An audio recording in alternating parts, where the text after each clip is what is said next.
A guy dies from overworking, gets reincarnated into a cultivation world, and decides he'll never lift a finger again. While everyone dreams of getting an overpowered system, he literally rejects his own system multiple times because it sounds like disguised slave labor. But the system becomes so desperate to get a host that it evolves into something completely ridiculous.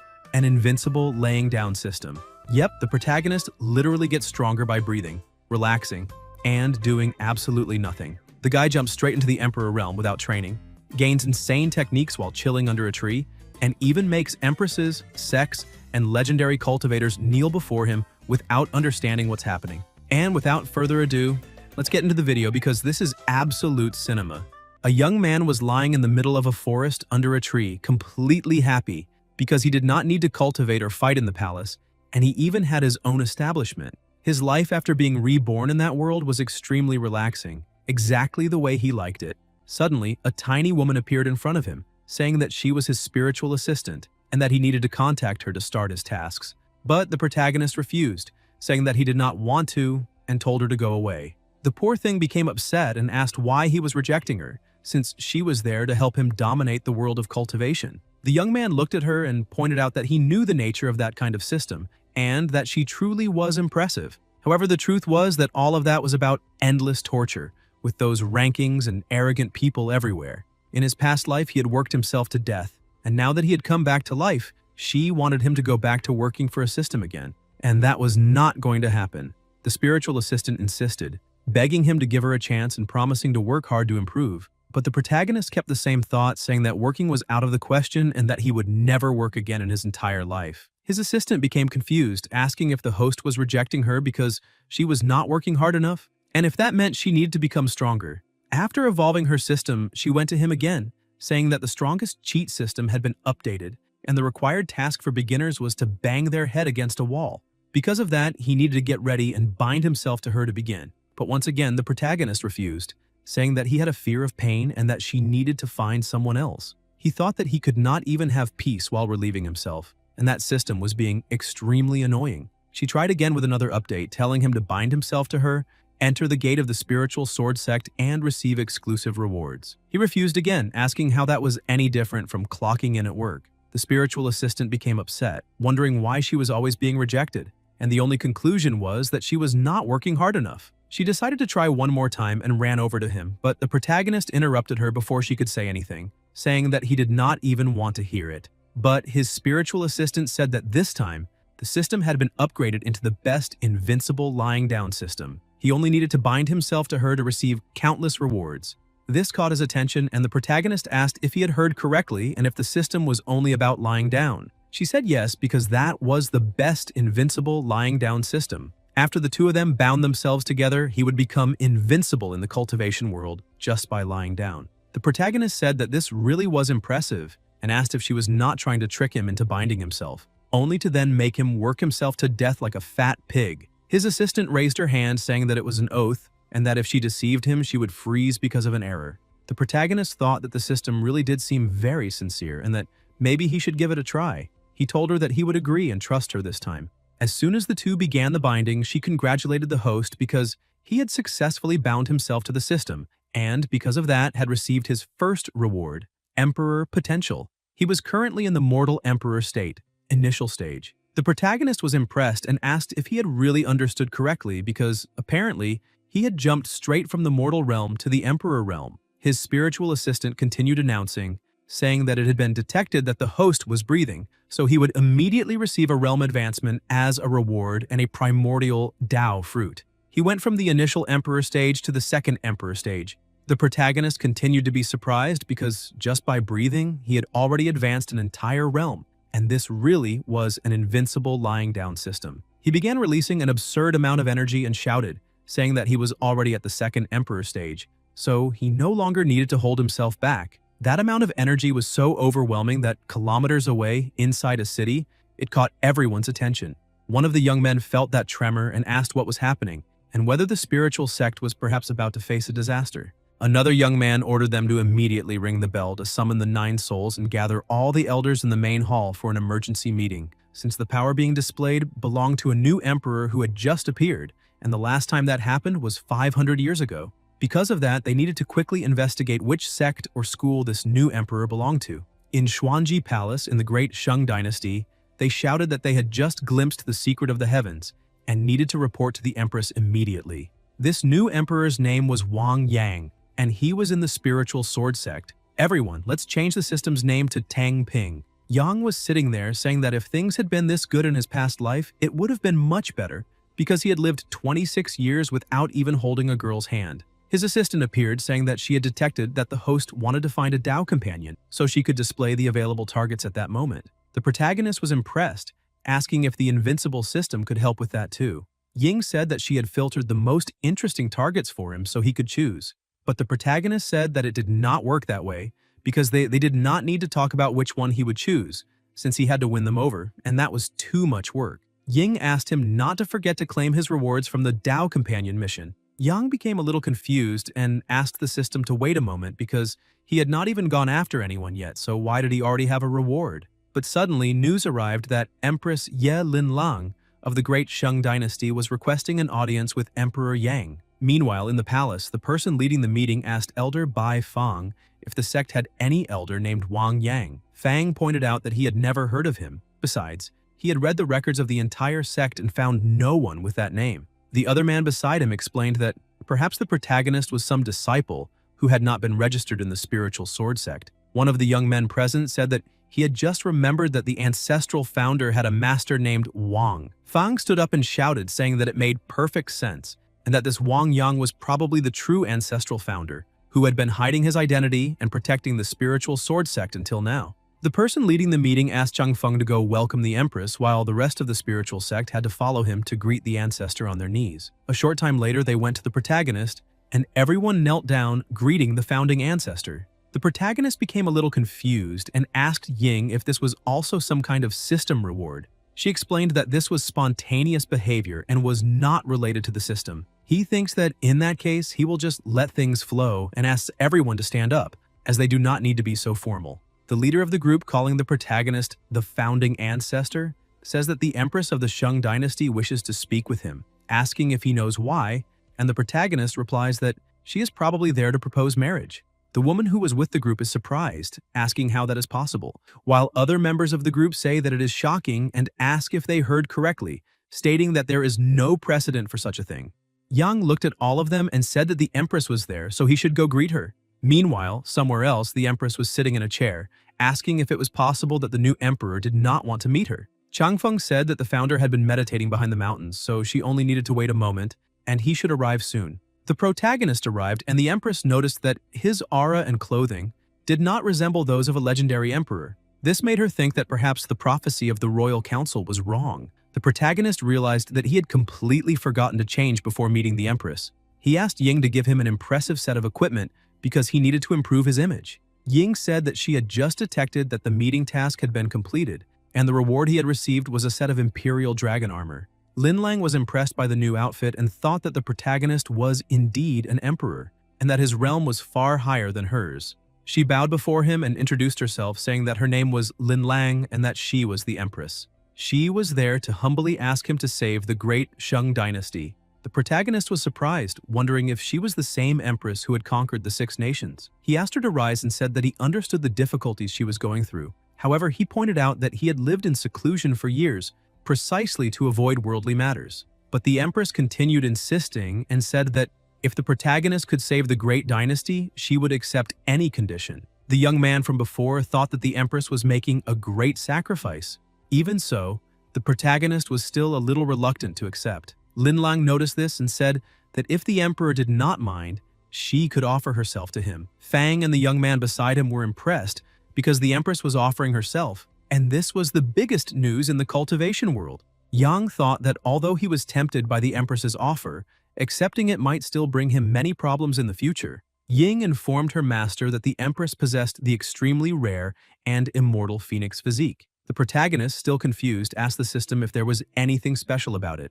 Ying explained that if a cultivator engaged in dual cultivation with someone who possessed the immortal phoenix physique, he would instantly advance an entire realm. Yang remained thoughtful because, even with great risks, she continued insisting and had made an oath to the heavenly Tao. So if she went back on her word, she would suffer the wrath of the heavens. She thought that, on top of all that, the protagonist was an extremely talented person, so she did not mind making that sacrifice. Yang took a deep breath and agreed, saying that if that was the case, then she could show him the way because he was getting an empress as a wife for free, and he did not know where else he could find an offer as good as that. Lin Lang knelt once again, saying that on behalf of the billions of citizens of the Great Dynasty, she thanked the emperor. The young man told the protagonist that the spiritual sword sect could not survive without him, because if their enemies took advantage of that situation, it would be an unprecedented catastrophe. Ying detected that the sect master was asking for the host's help. The protagonist agreed to help, and the system congratulated him for obtaining the Imperial-grade array formation, 9 Heavens Spiritual Swords. Yang thought that the system really was very generous because it was offering him an Imperial-grade array. He created the formation in his hand, and the sect master was impressed. The protagonist explained that this was the 9 Heavens Spiritual Formation. When activated, it would guarantee the sect's safety. He activated the array, and the sword flew out over the entire place. Several other swords began to appear, and all of them created a shield around the entire sect. Everyone was impressed because that was an Imperial-grade formation. With this, the spiritual sword sect would rise to greatness once again, because the ancestral master's abilities were beyond imagination. Lin Lang watched and thought that those 9 Heavens spiritual swords were stronger than the defense of the Imperial Order, and it seemed that the founder of the spiritual sword sect truly was impressive. Qing Yao knelt in front of the protagonist and begged him to allow her to serve by his side. The protagonist looked at the empress, who did not have a very happy expression after hearing that. He thought that yet another girl was throwing herself at him, and apparently that place was turning into a battlefield and becoming more and more difficult. Ying congratulated her master again, saying that Liu Qingyao also possessed the rare resonance spiritual physique, which only appeared once every 10,000 years. He asked the system to explain what was special about that resonance spiritual physique. Ying said that a person with that sacred body was loyal, reliable, attentive, and shared a deep connection with their masters. Yang said that sounded more like the sacred body of a maid. Ying said that this was only expected of the host because his evaluation was correct. He accepted her, saying that from that moment on she would stay by his side. Qingyao was happy with that news and thanked the ancestral master deeply. The protagonist began laughing and thought that having a maid by his side was not bad at all. The sect master thought that, as expected, the ancestral master still valued old relationships, and with that, Qingyao's future would be limitless. The empress asked where the phoenix carriage was. Suddenly, the carriage began flying overhead, and the people were impressed because that was a legendary immortal-grade vehicle, the Rainbow Phoenix Carriage. That treasure was on the same level as an emperor-grade item, which made it even more impressive. Yang stared at it and thought that the treasures of the cultivation world were incredibly beautiful. Now that he stopped to think about it, he had never bought a car in his past life. Ying detected that the host desired a vehicle and congratulated him for obtaining a carriage. Suddenly, a carriage with several guards appeared. That was the 6 Imperial Dragon's carriage. As soon as the carriage stopped, the 2 guards greeted their new master. The people could not believe that this was the legendary Emperor-grade carriage. Yang asked his future wife and empress to enter first. As soon as the 3 of them boarded the carriage, Yang said that they needed to leave immediately for the Great Shang Dynasty. Meanwhile, a woman was trying to maintain the array, asking everyone to calm their minds, because even if it cost them all their cultivation, they needed to hold on until Her Majesty returned. However, most of the residents were in a panic, shouting for everyone to run immediately because the Xuanwei Empire was about to break through the array. Outside, 2 cultivators were trying to break the array. Jiang Yunqi, one of the 4 generals of Xuanyue, complained, saying that the formation seemed weak, but they could not break it, and that was frustrating. Song Tieyi, another member of the 4 generals, pointed out that he had not expected the empress to have such formidable tactics. Yunqi was confused and asked why he was saying that. Tieyi explained that the empress had reduced the range to the surroundings of the capital, which strengthened the imperial defense array. He asked Yunqi to keep attacking the array while he dealt with the rest. The woman from before was already reaching her limit and apologized to Her Majesty, but that was the most she could hold. Tieyi activated Dragon Ascension to attack, but the 2 of them were surprised when they felt an extremely powerful sword aura. They looked up, and the protagonist was preparing to counterattack. Yunqi asked who the idiot was that dared to interfere in their affairs. Tieyi, on the other hand, became a little frightened and showed respect because he saw 6 dragons pulling the carriage. That meant the person inside had to be extremely powerful. Politely, he asked if he could know who the person before them was. Lin Lang introduced the protagonist, saying that he was Emperor Wang Yang of the Spiritual Sword Sect. Yunqi continued acting arrogantly, asking what sect that was because he had never heard of it and it must be nothing more than a tiny third-rate sect. Qingyao became furious at that comment and shouted, asking how he dared to insult the spiritual sword sect. Yunqi replied that a brat at the nascent soul stage had no right to speak as an equal with those in the Emperor realm. Ying told the protagonist that, because his sect had been insulted, the host had been rewarded with the saint-grade art, stellar technique of heaven and earth. Yang began laughing and asked why the two of them did not do him a favor. Yunqi, still irritated, shouted at the protagonist asking who he thought he was to talk about favors with them. But Tie, who had already realized what was in front of them, asked his companion to calm down and called the protagonist fellow cultivator, saying that they were there under orders to take the Empress, so he would like to politely ask him not to interfere in that matter. Yang released his aura and asked what would happen if he refused to accept that. Ying sensed the increase in the host's killing intent, and because of that he received a reward. The stellar technique of heaven and earth had reached its maximum level of mastery. Tie said that if that was the case, then they could not be blamed for acting ruthlessly. Yang asked Ying to explain what the stellar technique of heaven and earth did. She said that this technique could absorb attacks from the same realm and then reflect them with twice the power. After learning how his technique worked, the protagonist looked at the two of them and said that they were not worthy of making him move, so he would stand still there and let them make 3 moves. If they managed to even touch his body, then they could do whatever they wanted with the Empress. Lin Lang became worried and asked what the Emperor was planning to do. Qingyao also asked her master not to be so reckless because those two were truly strong. But the protagonist interrupted both of them, telling them to be quiet and not worry, because those two would not be able to do absolutely anything to him. Yunqi prepared to attack, saying that if the protagonist could withstand at least 3 blows, then they would leave. Yang told them to begin. Yunqi tried to attack, however, he realized that something strange had happened, because 90% of his power had disappeared as if it were nothing, which showed that this guy had some skills. However, he did not let himself be intimidated by that and tried to attack again, using the terrifying God Fist third form, Dragon Fist breaking the void. The attack was truly powerful, but once again, it did absolutely nothing to the protagonist. Yang asked if that was all they had to show and if the realm they were in was merely status. Yunqi became even more furious, feeling humiliated. Tie told his companion not to use any more moves, however, it was already too late. Yunqi transformed using the Heavenly King enchantment, Divine Buddha Palm. The protagonist activated the stellar technique of Heaven and Earth Dharma Body. Yunqi landed a direct blow. Qingyao realized that her ancestral master was truly very powerful. The Empress pointed out that he had taken a powerful attack from an emperor using a Dharma Body, which meant that perhaps his strength could be beyond the Emperor realm. Yang activated the reversal and Yunqi received twice the damage he had inflicted, nearly falling into a coma instantly. Tie rushed over to hold his companion, but Yunqi kept trying to fight, saying that Guy had definitely used some tricks, so he refused to accept this defeat and emphasized that he wanted to try 3 more blows. Tie asked him to stop being reckless, because his body had already suffered absurd damage. Yang walked over to the two of them, saying that Yunqi had already failed his attempt, so Tie could try. Tie refused, thanked the protagonist for showing mercy, and emphasized that the two of them would keep their previous word and withdraw immediately. As soon as the two left, Qingyao asked if her master was hurt, but he told her not to worry, explaining that he was fine and had not suffered any injuries.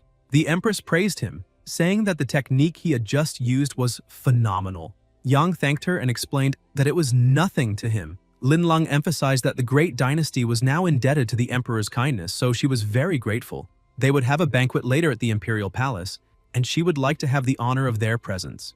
Yang said that since it was a direct invitation from the Empress, there was no way he could refuse. As soon as the two went inside the sect, everyone went to welcome the Empress. She explained that the protagonist was Emperor Wang Yang of the spiritual sword sect, and that he would soon be crowned as the great sovereign of the great Shang dynasty. They were shocked by this news, and after learning that the protagonist would become sovereign, everyone knelt and greeted His Majesty and the new king. But Yang, still lost, asked the system what exactly the position of sovereign was. Ying congratulated him for accepting the work of the people of the great dynasty, and because of that he had earned merit points. Yang became irritated with Ying and asked what merit points were and whether she had secretly added some kind of mission to the system without telling him, because if she did not tell him the truth immediately, he would find some way to unbind himself from her. Ying became frightened and said that there was nothing like that, but the protagonist remained angry with her and ordered her to immediately explain what merit points were, because in the normal cultivation world, no such thing existed. Ying asked him to calm down a little and let her explain everything clearly. The protagonist let her go, and she began explaining that merit points were generated by admiration and working for others.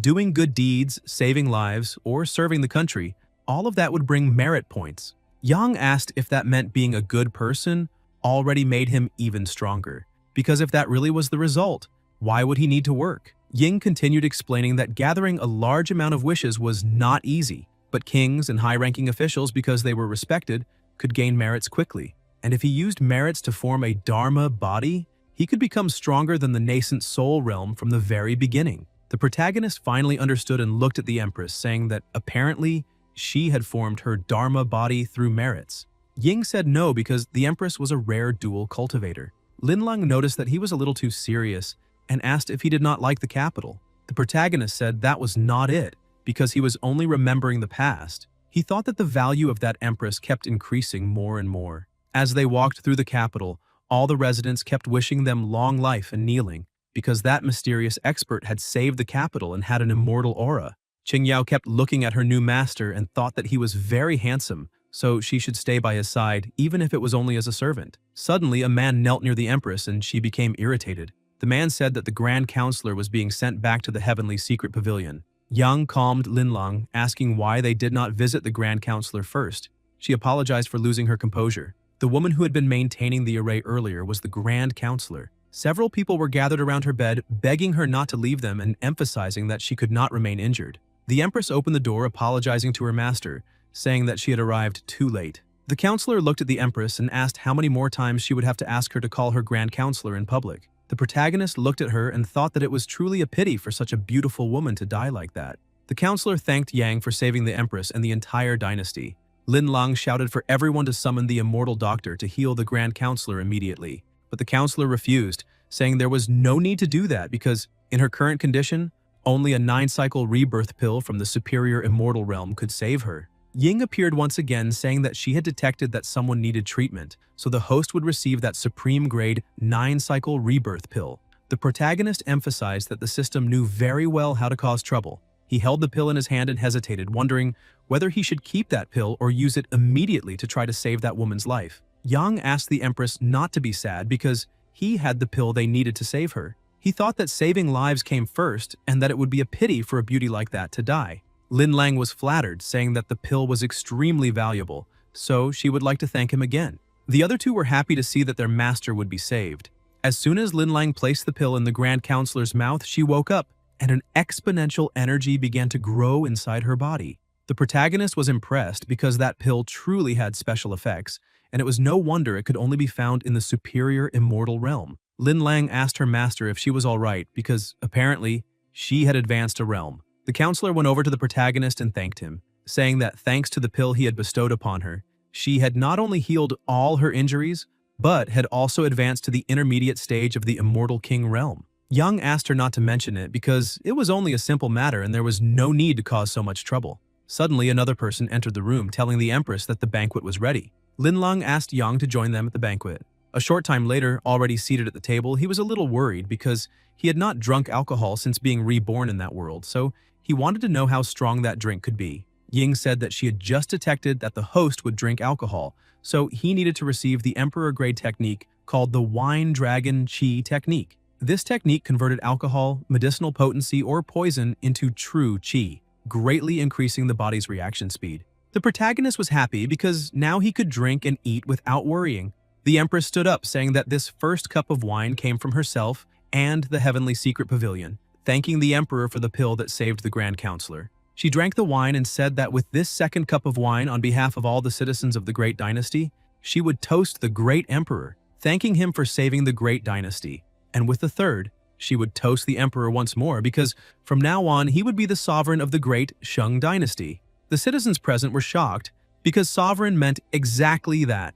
Even if it was sudden, it meant that the Great Dynasty would have 2 experts in the Emperor realm, so no one would dare look down on them again in the future. Lin Lang asked everyone to be silent because she had already spoken with the Grand Counselor to choose a specific day for her wedding with the protagonist.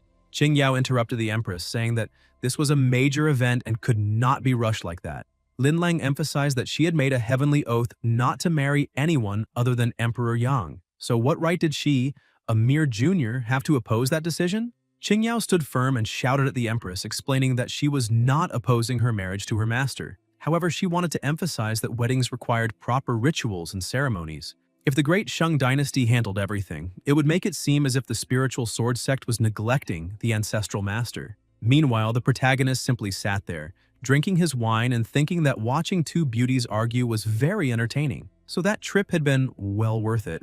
Ying warned that she had detected that the protagonist was about to get married, so she was preparing a special wedding gift. Yang told the system to shut up and emphasized that the wedding had not even been confirmed yet, so why was she in such a hurry? Suddenly, someone entered the hall saying that he had heard an expert had arrived in the great Shang dynasty, so the left prime minister of the Xuanyue dynasty, named Qi Wenyuan, was there to meet him. The empress stood up in fright, saying that she had not expected them to send Prime Minister Qi Wenyuan, because apparently the heavens wanted the great Shang dynasty to perish. The protagonist asked what the cultivation level was of the prime minister they were talking so much about. The counselor explained that the Xuanyue dynasty had existed for 1,000 years. Currently, they have 1 emperor, 2 ministers, and 4 generals, totaling 7 experts in the emperor realm. This Qi Wenyuan is one of the ministers, known as the left minister. Yang remained calm, saying that Guy was only at the emperor level, so why were they panicking so much? Linlang explained that this man was not frightening because of his strength, but because he was the #1 strategist of the Xuanyue dynasty, since he was a master of planning and never failed his missions. He could destroy nations, or save them with just a thought. Yang asked Ying what Qi Wenyuan's true realm was. She apologized, however. She explained that this was not within her detection range, so she could not obtain that information. The protagonist told her not to worry because he was sure they would soon meet this person. However, no one entered the hall. The protagonist said that perhaps that expert did not want to meet him or was looking down on him. Linlang asked the protagonist to leave immediately because he should not involve himself any further in Sheng's worldly affairs. Because if this continued, perhaps she would only be able to repay her debt in her next life. The counselor reprimanded the empress, saying that she should not do that kind of thing because if she let the protagonist leave, then the billions of citizens in that place would fall into eternal damnation. Qingyao warned her master that Xuanyue was truly no joke and asked why they did not return to the spiritual sword sect immediately. The protagonist said that he had barely managed to drink his second cup of wine and someone was already there to cause trouble, and this was becoming unbearable. He stood up to speak with the empress, but the counselor stepped forward and knelt down, saying that national ruler Yang was truly compassionate for saving the great Shang dynasty at that critical moment. Everyone began to worship him, saying that his benevolence was incomparable, a true fortune for the great Shang dynasty, and a blessing for its people. Yang thought that he had been too slow, and now there was nothing else he could do. The empress reprimanded all her people, saying that the emperor was only a guest. So how could they force him to defend everyone like that? Yang told her not to be angry because since it was the prime minister, he could not trouble him, and he would be back soon. Linlang was happy, saying that there was no way to repay such great kindness, so they could only await the great emperor's triumphant return. Meanwhile, outside the array, Wenyuan was tired of waiting and prepared to attack, saying that it seemed this place preferred to suffer rather than cooperate. He was about to attack, but the protagonist approached, asking him to wait a moment. Wenyuan asked the protagonist if he was Emperor Wang Yang. The protagonist said that he was only a small cultivator unworthy of the left minister's attention. Wenyuan was impressed and thought that the protagonist had destroyed Yungqi's incredible martial arts body with one move, yet he seemed very humble, which showed that he was an extremely strong person. He looked at the protagonist and told him that he seemed very humble and very strong at the same time. Because of that, he would like to invite him to go to the Xuanyue dynasty, because if he agreed to join them, then the protagonist would have a status equal to Wenyuan's. But Yang refused, saying that unfortunately he was only a rude man from the mountains, so he could not accept a generous salary from the upper ranks. Besides, Yang emphasized that Wenyuan also seemed to be a very sensible person, so he also knew there was no need to damage the relationship between Xuanyue and Sheng. Wenyuan said that Empress Linlang had destroyed 6 kingdoms in a row, eliminating many people, so they were only defending justice. The protagonist agreed. However, he emphasized that although the unification of the 6 countries had been very fierce, there had been no war since then, and that was a great merit.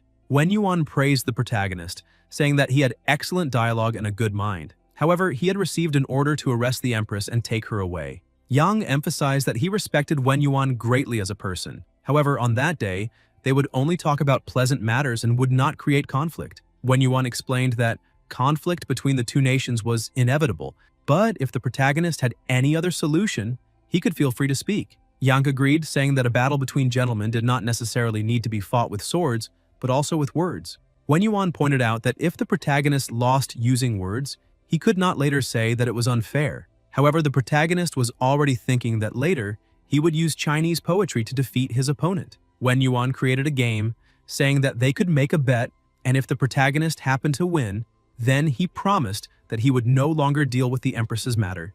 But Yang realized that his opponent was not acting with common sense, because he did not know how to play Go. This game is an abstract strategy board game for 2 players, whose objective is to surround more territory than the opponent. Ying warned that the protagonist was preparing to play Go, so the AlphaGo system had been activated. Yang asked if this system was the same one used to play games on Earth. She said yes, but this was an authentic and updated version. With that, he could defeat the best players in the world, even with a 3-stone handicap. A handicap is a form of betting that gives an advantage or disadvantage to one of the competitors.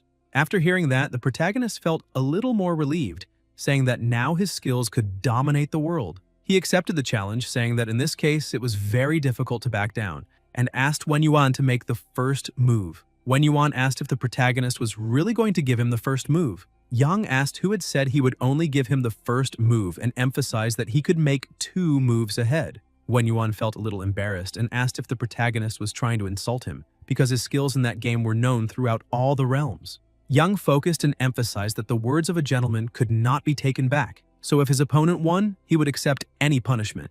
Wen Yuan agreed and put his sword into the wager, saying that if he lost, then that Mo Yun Tianzu's sword would belong to the protagonist, and he would leave immediately.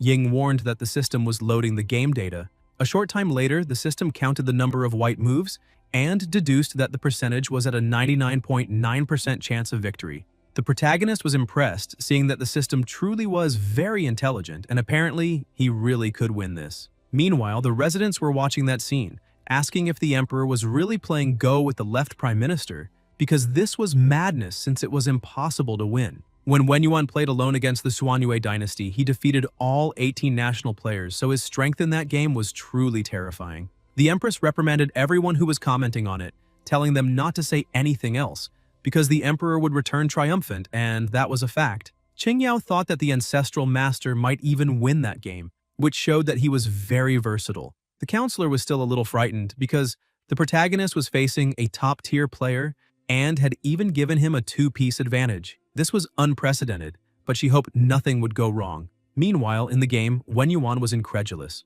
because every move the protagonist made contained extraordinary skill. Yang was satisfied because it was exactly as the rumors said. He was being dominant, and a novice like him could easily surpass experts. Wen Yuan still could not believe that even with a 2-stone advantage, he was losing, which showed that the protagonist's chess skills were incomparable. The people remained anxious, asking why the minister had not sent any signal yet, because perhaps he was too addicted to that game. But the truth was that Wen Yuan was already cornered, not knowing what to do, because the protagonist was predicting every step he took. Besides, he did not know why the protagonist's mind was not in that game, and perhaps he already knew what was happening. Yang made his next move and said that now the game had come to an end, thanking him very much for giving him this honorable opportunity for the 2 of them to face each other. Wen Yuan kept questioning how that was possible because he had lost even with a 2-stone advantage. Yang became a little scared by his opponent's reaction. He thought that this was just a game, so there was no need for him to act like that since it was only a game and there was no need for so much drama. Ying congratulated the protagonist, saying that through the game his opponent's soul had been damaged and his realm had fallen to the Immortal King realm. Yang became confused, asking why it seemed like something was wrong. She explained that there had been an error and the rewards could not be obtained. The protagonist asked if this was some kind of joke and if she was trying to make him laugh himself to death. Yang thanked his opponent again for the game. Suddenly, Tiayi and another man appeared, attempting a sneak attack. A great explosion occurred, however. The protagonist had created a shield to protect himself, so he did not suffer a single scratch. The bearded man explained that there was definitely a turtle shell protecting the protagonist, so they needed to try again from another angle. They tried to attack again, but the protagonist lost his patience and explained that they were seeking death, so he should not be judged for acting rudely. With the stellar technique of heaven and earth, he threw the 2 of them back and began releasing even more power. The bearded man was impressed, questioning how that was possible. Wen Yuan interrupted the 2 of them and said that was enough, ordering them to step back immediately. He apologized to the protagonist, saying that he had overestimated his own abilities, and thanked him for teaching him a lesson. Because of that, they would honor their promise and leave immediately. Young thanked him for his understanding and said they would see each other next time, but there was no need to say goodbye. The bearded man became irritated and asked why the left minister had not joined them to eliminate that threat to his majesty. Wen Yuan emphasized that Yang was incomprehensible and that his abilities might have reached the realm of the Tao of strategy. The bearded man remained confused, asking what was so great about being incredible at a game like Go.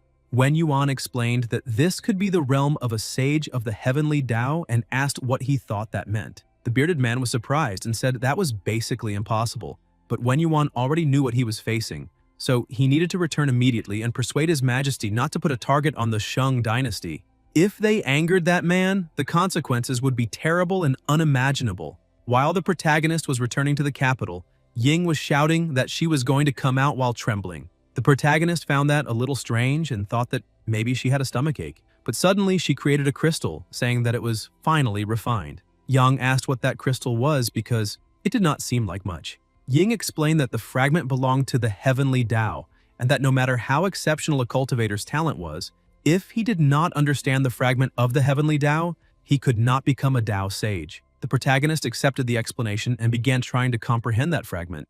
The amount of energy was so great that a man several kilometers away sensed an extremely powerful aura. He wondered if that could be a fragment of the heavenly Tao. However, the struggle for the great Tao had not begun yet, so how could a fragment have appeared? This made him worried, because if a fragment of the heavenly Tao was appearing in the world, then an era of turmoil was certainly about to fall upon them. Another girl began wondering who would claim that fragment because this had been a very long wait. Two other people were also commenting on it. One of them asked if the appearance of the fragment was a trap set by his companion. However, his companion explained that the fragment was the path to becoming a sage, so why would he give up something like that?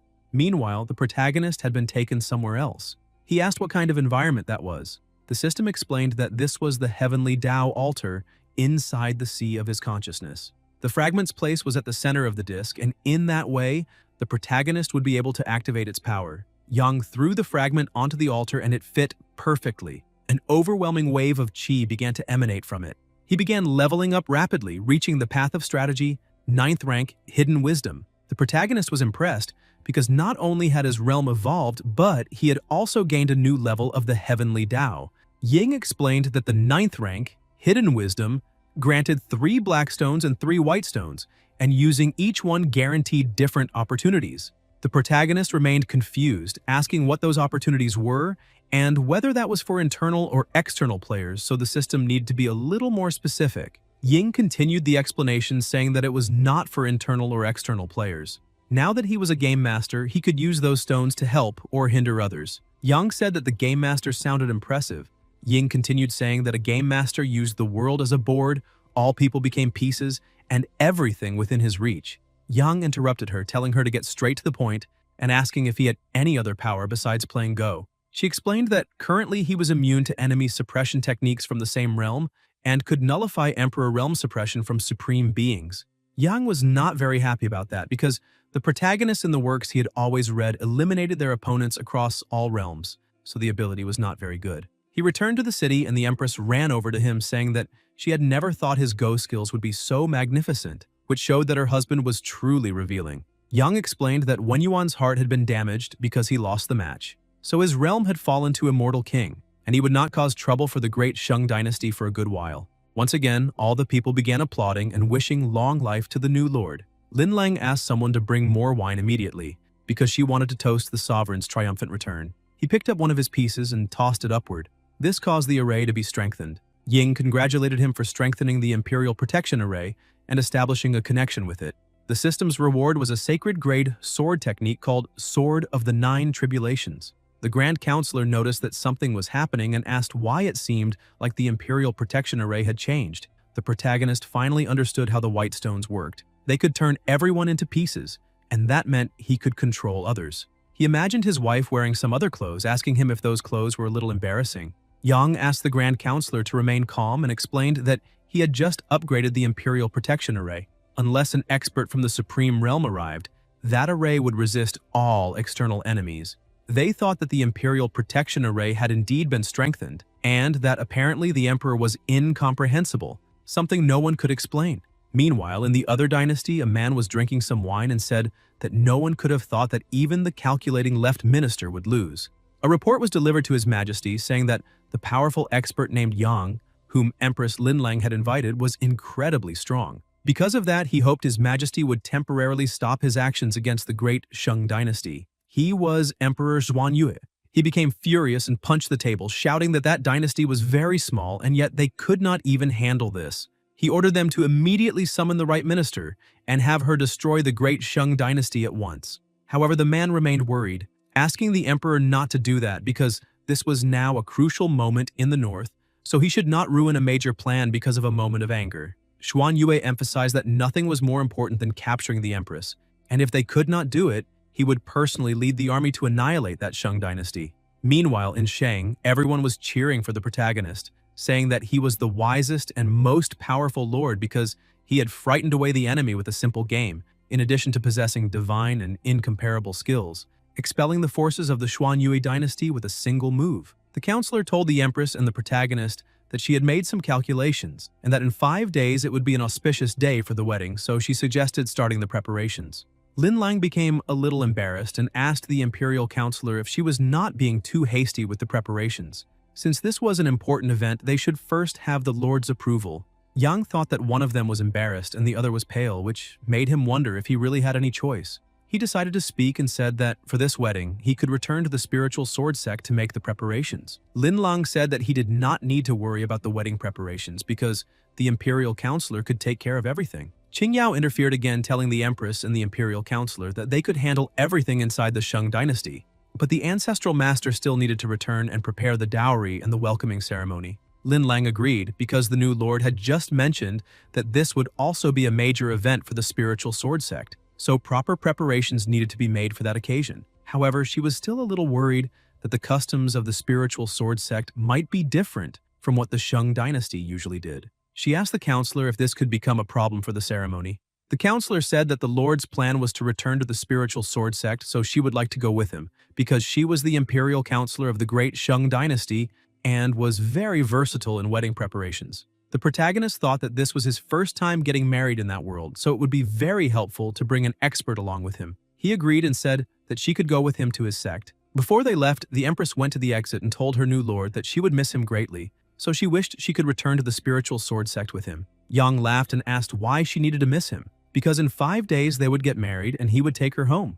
Linlang said that actually she was not ready yet. He asked what she was talking about and questioned whether she meant being his bride or having children. She became embarrassed and asked him to stop making those jokes. It was already getting late, so he needed to leave. As soon as they entered the carriage, the counselor emphasized that the imperial carriage was impressive. Qingyao explained that this was because the lord was a legendary figure. However, the counselor thought that even a supreme being did not have such a magnificent carriage. So what kind of extraordinary figure could that guy be? She decided to try to find out something and told him that she was a little curious, so she would like to know which holy land he came from. Yang asked Ying what holy lands existed in that world. The system said that he had asked the right person because there were 10 holy lands in that world. She began naming them, but the protagonist said that was enough. However, he thought that if he said he was affiliated with one of those holy lands, he would have problems in the future, so it was better to simply say that he was a cultivator on his own. He explained to her that he was only a solo cultivator and had never belonged to any of the holy lands. The counselor was impressed, saying that she would never have imagined he was a solo cultivator because his talent and fortune were truly terrifying. Ying warned the protagonist that they were in big trouble because the array protecting the spiritual sword sect was under attack. This made the protagonist irritated and he questioned who the idiots were that were attacking while he was away. The counselor noticed that the protagonist had become a little more serious and asked if something had happened. He said it was nothing, because his sect might be facing some problems. Meanwhile, at the spiritual sword sect, the attacks continued. One of the people taking part in the attack emphasized that the array was extraordinary, because it remained unshaken even after several attacks. The man behind all of that thought that the spiritual sword sect had always been discreet, so he had never imagined that its protective array would be so formidable, but they needed to bring it down that very day. The attacks kept becoming more and more intense while everyone inside was worried. Feng asked if that array would really be able to withstand so many attacks. Chang Feng emphasized that the array was the ancestral master's protective formation, so it would not be easy. Suddenly, the protagonist arrived, and everyone was happy to see that the ancestral master had returned. But Yang was irritated and asked what was going on there. The sect leader went over to him and said that those cultivators had only been passing by, but somehow they had set their eyes on the spiritual sword sect's protective array. Qingyao asked which sect dared to offend them. Yang thought that those idiots had been very unlucky because they had gone there only to reserve a spot in the cemetery. Since he was in the middle of preparing for his wedding, he had to deal with those idiots as quickly as possible. He asked the others to take very good care of the Imperial Counselor because he would be right back. He went over to the group of cultivators and asked why those idiots were causing trouble. One of the cultivators became irritated and asked how a brat like the protagonist dared to insult the Feng Yun sect, questioning whether he was not afraid of dying. The cultivator ordered the protagonist to go back immediately and tell his master to hand over the protective array because if that did not happen, when the array fell, they would not leave even a single man alive inside. The protagonist asked if they were there only to kill, rob, and destroy, because apparently all the lackeys would entertain him. He thought that all the others there were just disposable,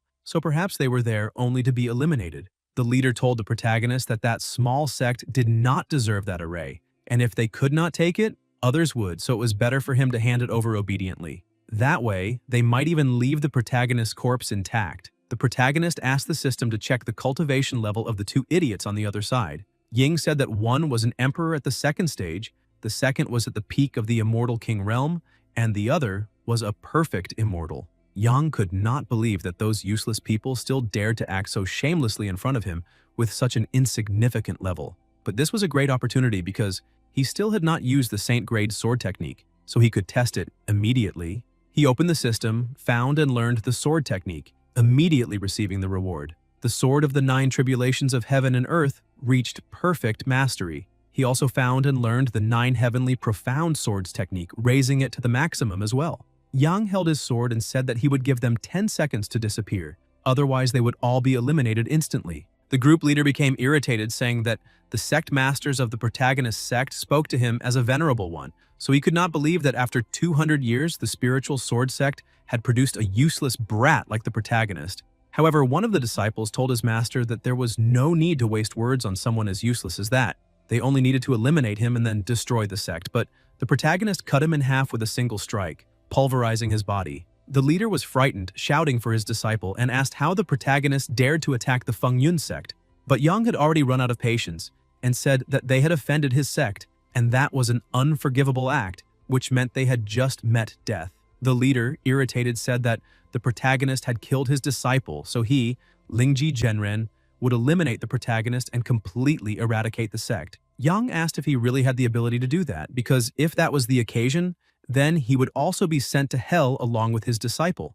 One of the young men asked his senior brother not to act impulsively, because the protagonist was at least at the Great Emperor stage and they needed to act cautiously. Zhenren said that they needed to quickly set up the boundless formation of the 3 realms to eliminate that idiot and avenge his disciple. They began preparing for the attack, activating the boundless formation. The protagonist's realm dropped to the initial immortal king stage and Zhenren tried to attack, saying that he would be killed now, but Yang asked if they really thought they could suppress his cultivation with that trash formation, because they were nothing more than great fools. With ease, he broke the formation and returned to the 4th stage of the Great Emperor realm. Everyone was frightened, saying that the protagonist's cultivation had returned to normal, and now they did not know what to do. Shenren was surprised, thinking how that could be possible because, unless the protagonist was at the supreme stage, he should not be able to escape. He asked his companions not to panic because the boundless formation of the 3 realms increased their power. They could attack together since he did not believe that 3 great emperors could not bring down a simple brat. The 3 prepared to attack, but the protagonist only smiled, saying that they were too weak. He dodged all the attacks and said that he had given them a chance to run away, but apparently they preferred death, so now it was his turn to attack. They realized that things were going too far and the leader shouted for everyone to retreat immediately. But the protagonist managed to eliminate one of them with ease and appeared behind the other before he could even form a sentence, telling the young man not to worry because soon they would be together again. After he eliminated 2 of the 3, Zhenren tried to flee, thinking that the boy was too strong and that he needed to escape. Yang thought that the old bastard was very quick to try to escape, but that would not help. He activated the sword technique of the 9 tribulations of heaven, heavenly slash. Zhenren used the soul dispersion talisman and was cut in half. Ying said that she had detected a soul escaping and asked her master if she should eliminate it. but Yang said there was no need because he wanted to play a little with that guy's soul. Genren kept trying to escape with only his soul, saying that one day he would return and take revenge on those idiots. The protagonist returned inside and everyone thanked him again. Qingyao asked which sect those people belonged to. The protagonist said that he heard them mention that they were from Feng Yun, but they had all already been eliminated. The sect master became worried, asking what they should do now, but the protagonist did not understand what there was to worry about, asking if that sect had any experts at the supreme stage. The counselor said that the Feng Yun sect was at the Great Emperor stage, but the Yunyin sect, which supported them, had several experts at the supreme stage. The protagonist said that Feng Yun had a Great Emperor and that the sect behind them had experts at the supreme stage, while they only had cultivators at the fusion stage. The sect master became a little embarrassed, saying that at least they still had the ancestral master. However, the counselor told the sect master that after the Lord's wedding, he would need to spend most of his time in the capital to accompany the Empress. He became worried by that news, but the protagonist asked them to remain calm and immediately convene a meeting, because the focus now needed to be the wedding preparations. Meanwhile, everyone outside was saying that the ancestral master had returned, and that the great Empress had come chasing after him, which made everyone extremely envious. But suddenly, the protagonist appeared in the middle of everyone, and the people were impressed, asking if he really was the ancestral master because he looked very young. Some people said that he looked very familiar, until they realized that he was Wang Yang, who lived behind the mountains. But as soon as he touched the ground, a crushing aura took over the entire place, leaving everyone in shock. The protagonist announced that in 5 days he would marry the Empress of the Great Shang Dynasty. Because of that, he hoped everyone there would work hard during those days and help the Imperial Counselor prepare the sect. Some people became worried, asking if the protagonist was trying to recruit them for manual labor because the monthly assessment was approaching, and that was very unfair. On the other hand, most of them told the ancestral master that they would do their utmost to organize a grand wedding for him and the Empress. Yang emphasized that right after his wedding, all inner and outer disciples would receive 3 marrow cleansing pills and 3 qi harmonization pills. All elders would receive 3 spirit condensation pills, and he would personally mentor the most talented ones selected by the sect. The sect master thanked the ancestral master for his generosity with the pills and his guidance. From that moment on, he would be the Grand Master of the spiritual sword sect. He asked all the members what they were waiting for, because they needed to hurry and thank the Grand Master. They bowed and thanked him for his kindness, and the sect master celebrated because now they could make the sect strong again. Yang asked Ying if she could provide all those rewards. She said yes, because there was no problem at all. Meanwhile, somewhere else, an elder said that he would rebuild Genren's body. However, his cultivation level might not return. Genren emphasized that the master of the spiritual sword sect had humiliated all of them and had even brutally eliminated the 5th and 7th brothers. Because of that, he promised that he would never rest until he achieved his revenge. But the old man made it clear that Genren had not been able to defeat the protagonist with the boundless formation of the 3 realms, so the cultivation level he had was probably above the supreme stage. But Genren became irritated, asking if they were really going to swallow that humiliation and remain silent. The elder emphasized that he could not allow that person to continue living, so he had to visit the Yu-Yin sect and ask them to destroy that place. Genren thanked his master for avenging the 5th and 7th brothers.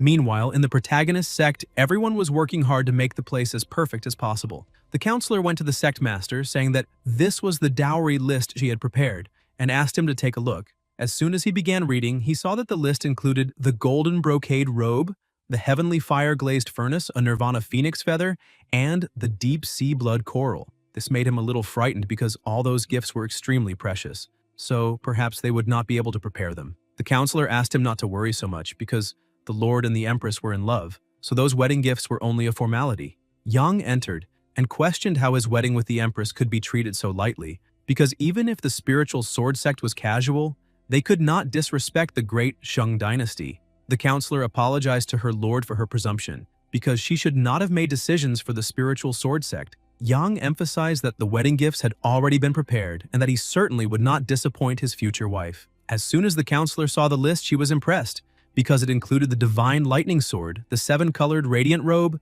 a mystic ice divine feather fan, the 9 heavens thunder pearl, a phoenix tear dawn jade, among other things. She emphasized that the Lord was being extremely generous with the Empress. The sect master was so impressed that he thought he had never even heard of half of those treasures and wondered when the spiritual sword sect had become so wealthy. Ying asked her master how he was doing, asking if the wedding gifts she had prepared were acceptable. The protagonist said yes, and emphasized that he needed to thank her this time because she had been a great help. Ying was happy with the praise and emphasized that those wedding gifts were only the appetizer, and tomorrow would bring the main course, because he only needed to wait and see the system's grand gift. 3 days later, some people were worried, saying that the great Shang dynasty was very far away, so how could they get there? The counselor asked the protagonist why the wedding procession had not arrived yet. He asked her to just be patient because they had just arrived. Ying asked if that wedding procession was large enough and impressive enough. The protagonist said that it was an entire fleet of dragons and that she had done a great job. The counselor could not understand how there could be so many imperial 6 dragons carriages. Yang simply told her that the auspicious hour had just arrived and that they needed to leave. Meanwhile, the empress was ready and a little worried because the lord had not arrived yet. As soon as she heard a noise, she quickly stood up, asking if the lord had arrived and if he was there to receive his bride. The woman taking care of her dress told her to be a little more careful because she could not lift the veil yet. As soon as the two met, the protagonist looked at her and thought that he had never imagined that in this life he would marry a beauty like her, and that he had definitely made the right choice by going there. He held her hand and told his bride that the auspicious hour had arrived, so he wanted to know if she was willing to walk hand in hand with him through life. Without thinking twice, she said yes. Yang removed her veil and she simply looked at her husband. The protagonist, on the other hand, was even more impressed when he saw how beautiful his woman was. The ceremony continued as they walked, and everyone wished that the bond between His Majesty and Her Highness would remain eternal, and that His Majesty and Her Highness would share endless love. As soon as they arrived outside, she looked at the carriage above. The protagonist picked her up in his arms and said that now they only needed to enter the carriage, so she did not need to be so embarrassed, because it was not as if it were a bridal chamber. She became embarrassed, saying that her husband had just married her and was already teasing her. But before they could leave, something happened. Everyone was surprised, asking what that was. The empress asked if it could be the Xuanyue dynasty. The protagonist, already out of patience, asked his wife not to worry because he would solve this soon and come back to enjoy himself with her. The left minister and the right minister were together, but the left minister took a deep breath, thinking that he could not go against the emperor's wishes. And now it was too late. There was no turning back. 3 of the 4 generals were trying to break the formation, however.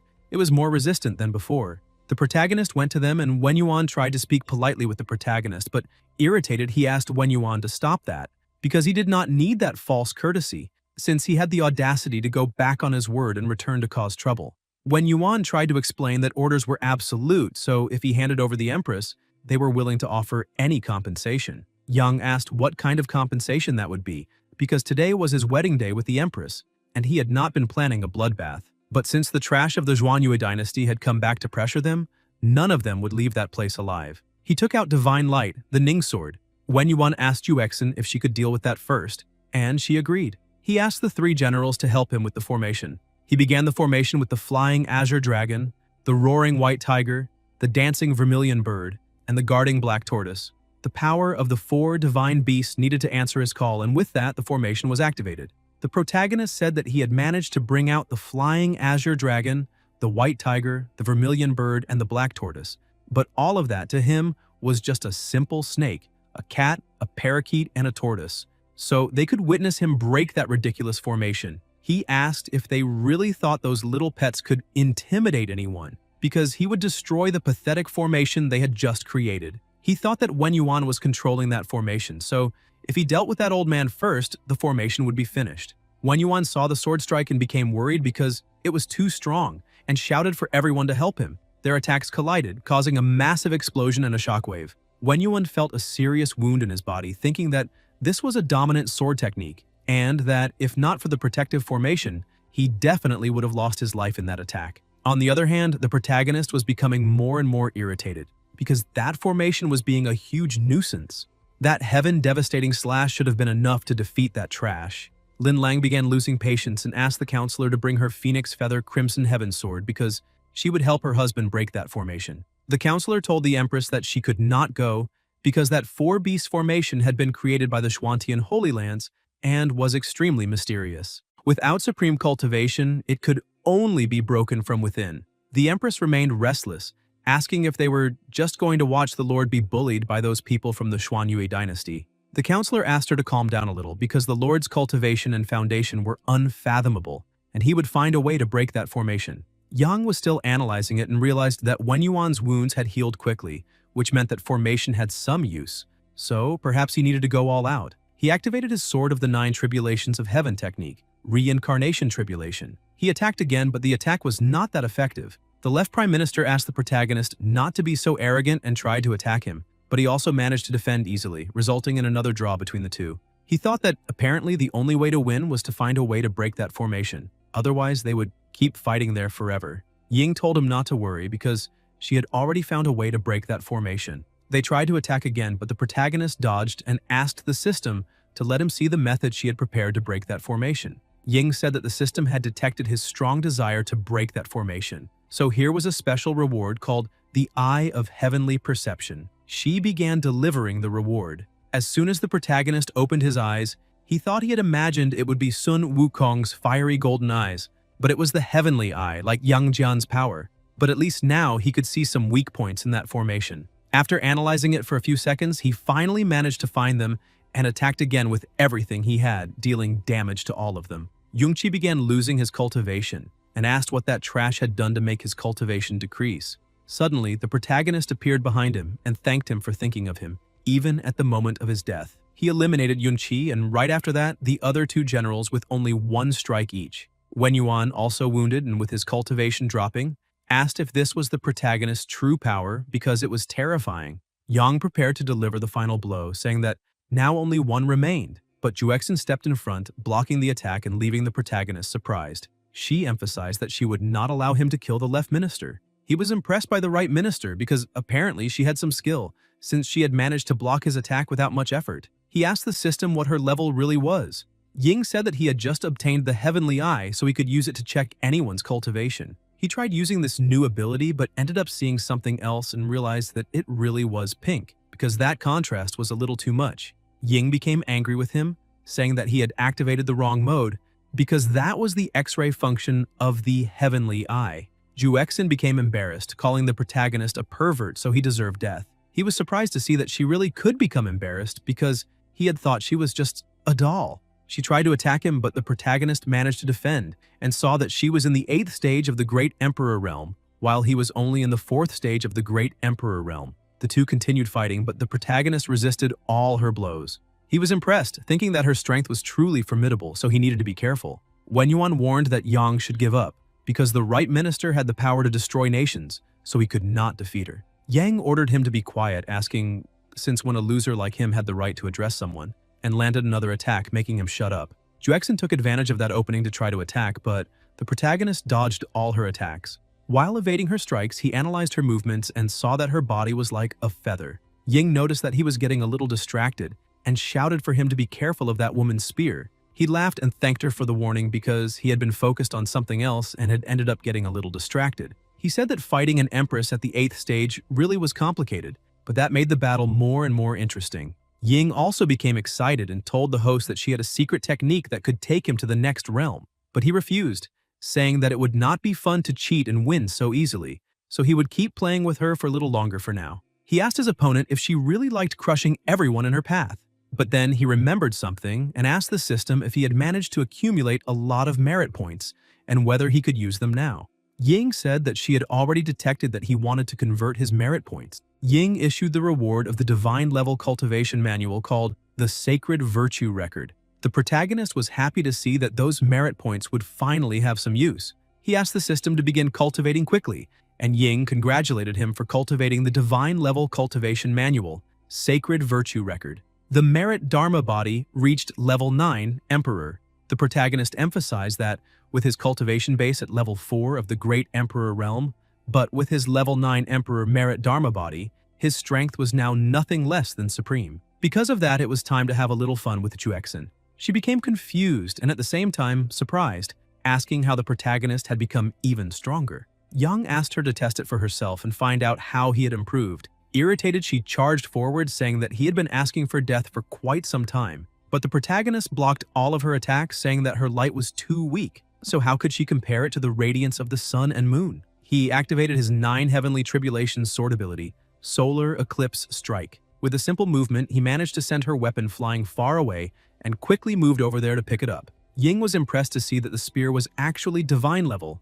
but it was damaged, so it could only release immortal level power. The treasure levels are mortal, rare, spiritual, immortal, emperor, divine, and supreme heavenly Tao treasure. Juexin began shouting at the protagonist, telling him to return her spear, but he explained that good children should not play with dangerous toys, so he would keep that spear for her. Juexin became even angrier and started acting like a child, ordering him to return her weapon immediately. This made the protagonist wonder if her mind was being controlled, because she had suddenly started acting like a complete child out of nowhere. However, he decided to leave that for another time, because first he needed to subdue her, since he had something more important to do. With a quick strike, he managed to defeat her. Ying was surprised to see that the protagonist truly had no mercy for beauties. Yang asked what the system was talking about because that girl was at level 8 of the Great Emperor realm, so they could not keep playing around with sarcasm, and he asked for help figuring out how to tie her up. Ying congratulated him for defeating the ancient spiritual puppet.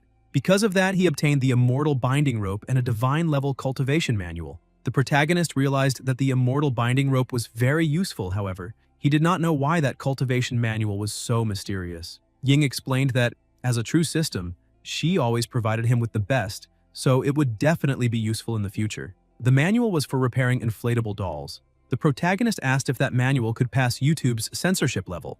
Ying changed the title, saying that it was only a small detail. Now the book was called The Heavenly Pivot Spiritual Puppet Technique. Yang felt a little more at ease with the rules because now the name sounded far too academic. The protagonist prepared to take his new prisoner away, but Wen Yuan asked him to wait, saying that Lady Juexin was a pillar of the Xuanyue dynasty, so he sincerely asked him not to take her away because he was willing to die in her place. However, the protagonist began to look down on him, asking why he would make that exchange, since Wen Yuan only had one pathetic life, but she could be useful. He asked him to go back and deliver a message to Emperor Xuanyue, and asked him to thank him for that wonderful wedding gift on his great day. And if he dared provoke him again, then the Xuanyue dynasty would be wiped off the map as if it had never existed, along with everyone inside it. Yang released even more of his power, ordering him to go back and tell that bastard emperor that he would personally destroy that dynasty soon. Wen Yuan only lowered his head, saying that he would deliver the message. The protagonist returned, and his new wife asked him if he had been injured during the battle because she had been very worried. The counselor asked the empress not to worry since the protagonist had just humiliated the enemy forces and was perfectly fine. Yang threw Juexin onto the ground like a sack of potatoes. Qingyao asked her master who that was. He explained that she was the Grand Chancellor of the Xuanyue dynasty, but now she was only a prisoner. Juexin kept insulting the protagonist, ordering him to release her immediately, but he put something in her mouth to make her stop talking. He warned the empress that he had suppressed that girl's cultivation to level 5 of the Immortal King realm, so they needed to find a place to lock her up, and he would deal with her later. Yang picked up Linlong, saying that they needed to leave quickly because they might end up being late for the ceremony. Completely enchanted, she gave herself to him, saying that they would do as he wished. While they were leaving, everyone was present to wish them a wonderful life. Meanwhile, in the protagonist's sect, some people were congratulating the master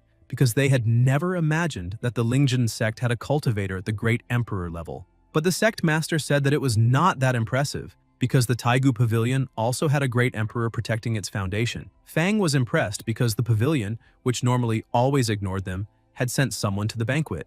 The other person beside him said that not only them, but even the Biluo Palace, the Chonghua sect, and the Juhua sect had sent representatives.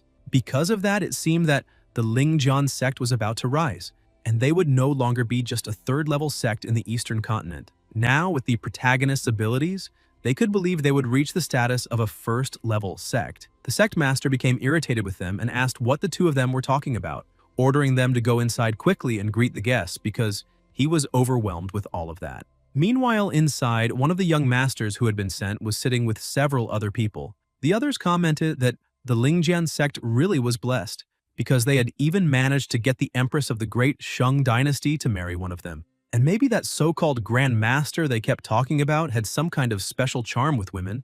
The young master began looking down on the protagonist, saying that he bet the sect's Grand Master was just a pretty boy living off a rich woman. That so-called empress was probably an ugly witch. The people around him began laughing, but Zixuan was furious to see that useless man dare insult his entire sect. But before he could do anything, Changfeng stepped in front of him and asked him to wait, because that was an expert at the Great Emperor level from the Golden Palace, and no matter what happened, he could not provoke him. Suddenly, it was announced that the bride and groom had arrived, and the protagonist walked in with his new wife. As soon as the people looked at the empress, they were impressed by such beauty, saying that the Lingjun sect had been insanely lucky to obtain a woman like that. Qingyao also began getting angry, thinking that the Grand Master and the empress were a perfect match, so those pigs should not dare question it. As soon as Lin Lang came a little closer, the people realized that she was, in fact, the empress of the great Shang dynasty. The young master of the Golden Palace went in front of the two of them, saying that he had never thought the great empress of Shang would be so beautiful, so he suggested that she abandon that handsome man and marry him. Lin Lang simply said that this was the day of her wedding with the protagonist and she did not want trouble, so if he knew what was best for him, he should simply leave. But the young master moved a little closer, saying that he loved roses with thorns just like her, and that if she accepted becoming his, he would help exterminate the Xuanyu dynasty, since his influence came from none other than the powerful Golden Palace. Because of that, she should accept young master Situ. He was a renowned noble in the Confucian world of the Eastern continent. His father had become a supreme cultivator long ago, and even had influence in the sacred land of Wenyuan. Yang touched his shoulder and emphasized that it did not matter whether his support came from the Golden Palace or the Bronze Palace. Today he would die there, and there was nothing any of those idiotic palaces could do. Situ continued acting arrogantly, saying that an insignificant sect like that dared to disrespect him, and it seemed they did not know the meaning of death. And if he was truly confident, then why did they not fight outside and whoever won would become her groom? The people around them became excited, because it had been a long time since they had casually seen something so thrilling, and this was becoming more and more interesting. The protagonist said that Idiot was merely a great emperor at level 3, so he could choose how he would humiliate that imbecile. He emphasized that if Situ was really so eager to die, then he would grant his wish. The two went outside. Situ took out his flute, saying that the people of Lingjun probably knew nothing about the inheritance of a true powerhouse. That moonlit jade flute in his hands was a divine-level artifact. The protagonist emphasized that he had not expected the Golden Palace to be so generous and thanked him for gifting him such a precious present. Situ asked if the protagonist was going blind, because that was his own life artifact. Yang became more and more excited, because if that was that idiot's life artifact, then as soon as he died, it meant that artifact would belong to him. Situ began playing the ancestral melody of the 5 miracles, Dragon Roar over the Sea. Everyone began going crazy from that sound. But Situ could not believe what he was seeing, because with the power increase of the moonlit jade flute, even a supreme-grade person would be affected. Yet the protagonist was completely calm. Yang asked him what tone he was playing and if he really wanted to be sent to the afterlife with that ridiculous music. He attacked with the 9 Heavenly Tribulations sword, Meteoric Slash. The slash destroyed everything in front of it, eliminating Situ with a single move. The people watching had also been injured. As soon as they looked, they questioned whether the young master had really been knocked down with a single blow, because he was the son of the sect master of the Golden Palace. Yang emphasized that if anyone else dared to cause trouble there, they would all regret ever being born. He held Situ by the hair while warning the others, because if anyone tried to stir things up, they would have the same fate as that bastard. The others were completely stunned, thinking that the protagonist had completely lost his mind, because that was the young master of the Golden Palace. They thought they had come there to eat for free, but things had ended up getting out of control. The sect master asked everyone to remain calm because that was nothing serious. The wedding would continue so they could keep drinking and eating. But the truth was that he was a little worried because, out of everyone Situ could have messed with, he had provoked the Grand Ancestral Master. After that mess, Lingzhan would certainly have a feud with the Golden Palace. They returned to the hall to begin the ceremony. The protagonist looked at his bride and thought that he had never imagined that after transmigrating he would end up marrying a beautiful wife like her. Because of that, he promised himself that he would never disappoint his new empress in this life. Qingyao said that the first bow was to heaven and earth. Before she could announce the second bow, she realized that neither the protagonist's parents nor the empress's parents were there, because things were not supposed to happen that way. She decided to simply continue, saying that the second and third bows were for the couple, and now they would go to the bridal chamber. The sect master, along with Changfeng and Fang, began laughing, and Qingyao became embarrassed, asking what was so funny and why they were not doing things properly. Yang took Lin Lang's hand, saying that now they could go to the bridal chamber. They went to the room, and the protagonist sat beside her, but Lin Lang became a little embarrassed, telling her husband that she already knew what to do on the wedding night because the Grand Counselor had already given her the instructions. Yang thought that woman had even thought of that, and apparently she really was the pillar of the Shang dynasty. Lin Lang threw herself onto the bed and asked what Yang was waiting for. He tore her clothes, saying that he could no longer hold himself back. Ying thought that things were getting far too intense. He closed the curtains, and the system became angry, saying that he should not block her view because the good part was starting now. The protagonist threw something at her, saying that wedding matters were not for children and that she needed to leave immediately. Ying kept complaining, asking what the protagonist meant by saying it was not for children, because she was only checking whether the mission was complete. During the night, Chang Feng was trying to peek. He found the sect master and asked what he was doing there. The sect master told him to be quiet and explained that a great emperor consummating his marriage was an event that happened once every 10,000 years. If they could obtain some information from it, it could help them surpass their own cultivation. Chang Feng was happy to hear that and said the master truly was a visionary person. But Qing Yao appeared with her little tool for petting the curious, asking if this was really where the two of them had said they were going to cultivate, because it looked like they were only trying to peek at someone's wedding night. They tried to make up an excuse, saying that it was not exactly what she was thinking, so they needed to talk to resolve the situation. But Qing Yao threw the two of them far away, telling them to leave immediately. She looked at the bridal chamber and thought that if only she were the woman lying on that bed, it would be better. Meanwhile, inside, the Empress was telling her beloved that she felt her cultivation was about to explode. Since she had the rare phoenix body, a great spiritual phoenix energy took over the entire place, and Qing Yao was shocked, asking if that was the power of the great Empress's wedding night. Suddenly, she felt something else and questioned what that was now. A dragon appeared beside the phoenix because that was Yang's power on the wedding night. As soon as the two finished, the Empress told the protagonist that she had never imagined that both of their cultivation realms would break through. Yang said that it was all thanks to her, because without the exchange of energy during that cultivation, it would not have been so easy to break through. Ying became angry because clearly she had done most of the work and no one thanked such a loyal system like her. The next day, the sect master asked who the fool was who had dared to ring the sect's soul bell, asking if he did not know what the 9 chimes of the bell meant. He went into the hall and greeted the Grand Master and the Empress, apologizing and saying that it was all the fault of his weak teaching, because he had failed to prevent some clueless disciples from ringing the bell 9 times and disturbing their rest. Yang said that he did not need to punish anyone. Besides, he also did not need to blame himself, because it was the protagonist himself who had rung the bell. The sect master was surprised, because he had thought some novice disciple had gone mad. But still confused, he thought that the 9 chimes of the bell meant survival or destruction within that sect, so what was Yang planning? The protagonist explained that on that day, he had used the bell to summon the entire sect. First, he would like to thank everyone for the support they had given to his wedding, and he had already prepared the promised rewards. The sect master looked back and was impressed, telling the ancestral master that he was very generous, because they had only been doing their own duty. However, he was drooling at the sight of the body cleansing pills, the harmonization pills, and even the condensed focus pills that he desperately needed to evolve. Now, the Lingjin sect was truly about to prosper. The protagonist continued speaking, saying that regarding security, he planned to personally train some of the more promising disciples to strengthen the sect's power. But the sect master told the protagonist that he could leave that to him, because no one knew the talents of that place better than he did. Lin Lang informed the protagonist that her realm had already reached the intermediate stage of the Immortal King realm, so she would like to know if he would mind giving her some guidance again. Yang said that as soon as they returned to the Yuqing Pavilion that night, he would give her special training and guide her step by step until she broke through again.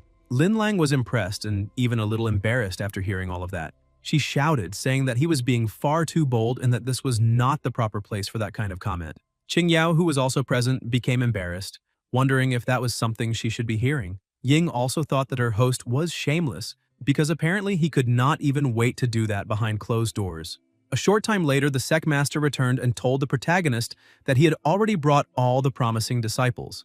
But as soon as he looked ahead and saw that he had brought several disciples, Yang asked Wuya if he had not told him to find the promising disciples, so why had he brought all the peak elders? Wuya explained to the protagonist that the sect always valued talent above all else. If they were not skilled, they would not have reached the rank of elder. The protagonist used his ability to see their talent levels, which were mortal, transcendent, spiritual genius, immortal essence, sacred body, and innate Tao body. As soon as he analyzed everyone's levels and talents, he thought that Wuya really had not been lying, because for the sect to have someone like Qing Yao with a sacred body was practically a miracle. He said that he had few strong cards to use, and the gap between cultivation realms was far too large, so forming a solid team would be difficult. Lin Lang asked him not to be discouraged, because when she returned, she would issue an imperial decree to recruit talented disciples for Lingjin's training. This made the protagonist excited, saying that the Great Shang dynasty had many citizens, and there was a high chance that there would be a chosen one,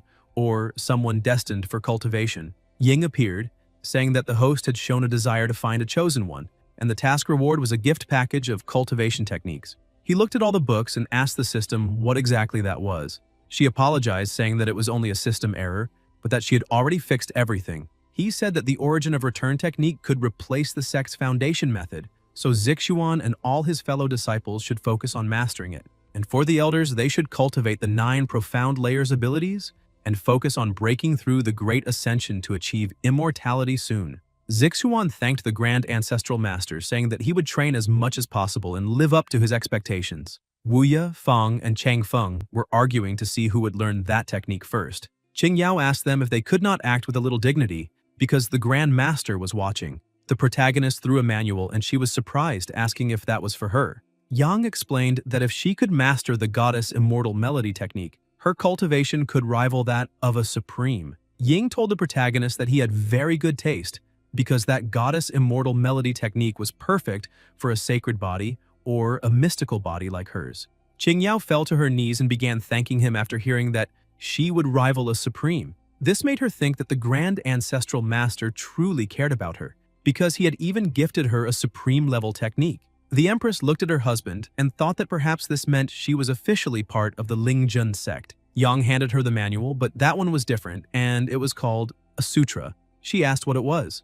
The protagonist said that everyone had received a gift, so how could he forget his beloved? He emphasized that the book, called the Kama Sutra, had been created by an ancient saint, and he thought it suited the two of them perfectly. Lin Lang became excited and curious, saying that she would take a look at what was so special about that technique. But as soon as she looked, she was surprised. She looked at her husband and said that the book was truly profound, so he should save that night to test its mysteries with her. He laughed, saying that if she asked so sweetly, then he could not refuse. She hugged him, celebrating that she had also received a gift. Meanwhile, in the Golden Palace, a woman was calling for Situ Xiaocheng. A subordinate went to Minghui, saying that the sect master had ordered that no one disturb him, no matter what happened. But she kept shouting, saying that Xiaocheng was filthy because his son had been eliminated, and yet he could still sit there doing nothing. The subordinate remained worried, telling her not to shout because he knew she was suffering, but the master was suffering too. Besides, he was in the middle of a crucial breakthrough, and if he lost focus and suffered a backlash, the entire Golden Palace could collapse. Minghui remained completely out of control and emphasized that if the Golden Palace had no heart, then she herself would avenge her son. She left at high speed, thinking that if that heartless old ghost Xiaocheng would not act, then she would find someone who could help. Sometime later in the Lingjian sect, the people were worried because they had heard a noise and felt an extremely strong pressure. Inside, the protagonist was teaching Qing Yao how to wield a sword. Suddenly, he heard a very loud noise coming from outside. Someone was insulting the entire sect and ordering someone to appear. The protagonist was surprised and asked whether the sect's protective array was under attack again. The Empress warned her husband that the visitor seemed extremely hostile, so she was worried. Yang asked her not to be afraid because he would go see which idiot had come to challenge them this time. Qing Yao asked who was blind enough to cause trouble for the Lingjin sect. She asked the protagonist to let her go out and tear apart the mouth of that bastard causing trouble. The protagonist explained that the visitors meant nothing good, so she needed to stay there and take care of the Empress, and he would be back soon. Meanwhile, above the array, Minghui was irritated,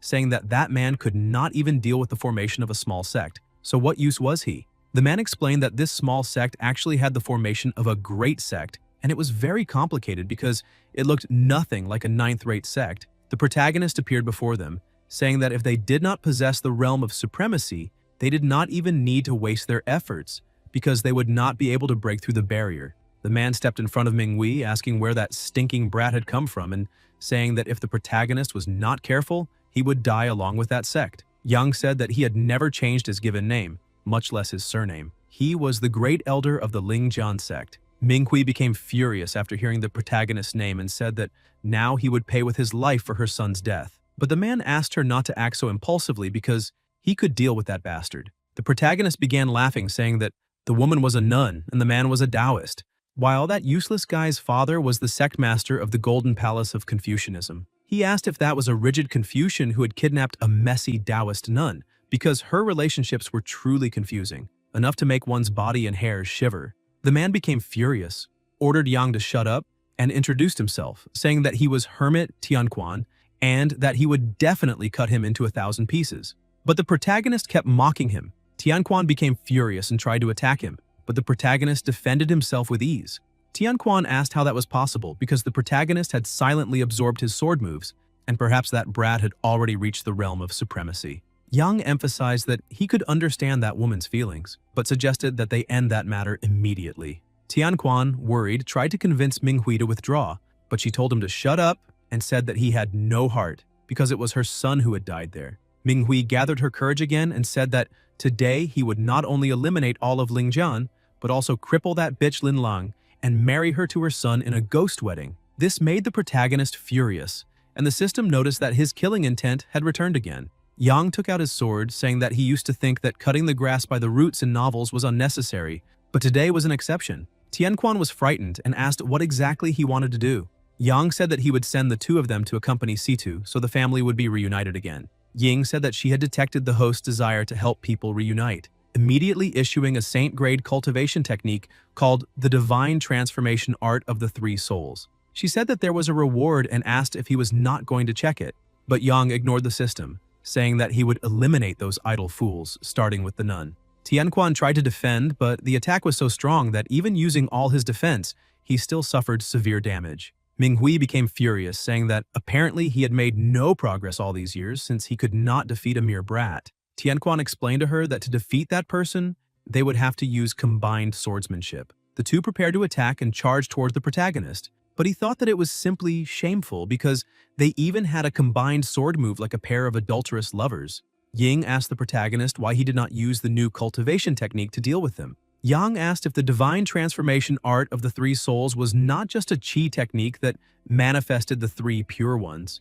Ying explained that it was basically that, but since they were using combined swordsmanship, he could also use a 3 against 2. The protagonist began laughing, leaving the two of them surprised. Suddenly, two more Yangs appeared. Tianquan became worried, asking what kind of evil cultivation technique that was. Minghui told him that it had to be just an illusion, because only one was the real body, so there was nothing to fear. But the three protagonists began attacking simultaneously.